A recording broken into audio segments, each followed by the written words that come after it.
we listen to the school bell every day? Because we need to get to class and follow the rules. Okay. Why should we all be obedient when the bell rings? Because it shows respect towards our schools. Okay. The third question is, why won't some people be silent when the bell rings in the mornings? Because they're disrespectful and they're dumb. Okay. Do you listen to the teacher close to the end of the class, or do you just wait for the bell to ring? I tend to wait for the bell to ring. Okay. Why do students ignore teachers after the bell rings to leave that class? Because they just want to get out of class. All right. Thank you. Thank you. Have a nice day. All right. Why do we get up and leave at the sound of a bell? Justice.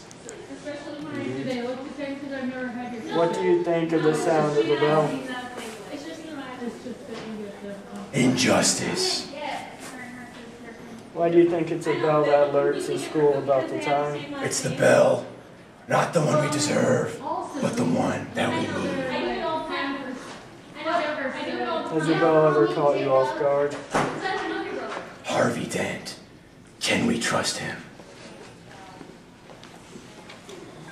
Okay, today we're going to interview about how you respond to the bell, how your life is controlled by the bell since you were a teacher and 3 years in high school.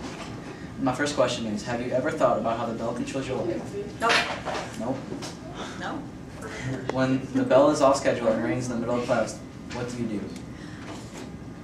Tell the guys to ignore it. Does It's that annoy you? irritating. Yeah. Yes, it is irritating, yes. Have you ever rushed to finish a test or homework when you were in school? No, What about teaching a lesson before it rings? no, No? Do you hate rushing to class before the bell rings? yeah, I always hated that. Do you hate having your life controlled by a faceless commander? I was, and I threw my watch away. Thank you. This is Matt Mahalik interviewing Tamar McGee about obedience to the Super Bell because we listened to it because we were dumb. So Tamar, what determines when you get to leave your current class and go to another? Take your time. Nothing really. I mean, I'm going from another worse class to another worse class, so What doesn't determines matter. that? I don't know. Okay, next question. Why is it when the bell rings you automatically go to your next class even if the teacher's still trying to tell you something? Yes. Why? I'm done with that class. I mean, once that bell rings, you're not in charge of me anymore. Do you go to a different location every... Do you always get up and leave to a different spot when the bell rings, or is it just when you're at school? At school. How does it make you feel when the bells are broken or off schedule? Chaotic. When you're on the sorting schedule, does it throw you off that the bells always go off at a different time? Well, no, because half the time, Ben's in the classroom and he tells us, sit back down, that's not our bell, and yeah. So Ben's got everything under control for you. Yeah, basically. He's a leader. Glad to see Ben leads you. Hello, Grant. How are you doing today? Yeah, I'm good. How are you? That's good. I'm going to ask you a couple questions. So we're ready to begin. Okay. What's your first thought when you hear a bell? When I hear a bell, I start to think that I'm late somewhere and I need to hurry up. Usually that's my instinctive feeling. Good. Number two, what's your first reaction when you hear a bell?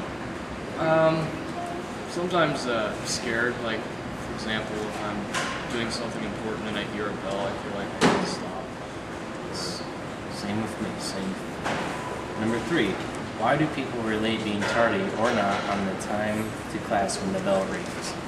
I think it's almost instinctive and something we've been doing since kindergarten. You got to be in class by the bell, and something we're used to.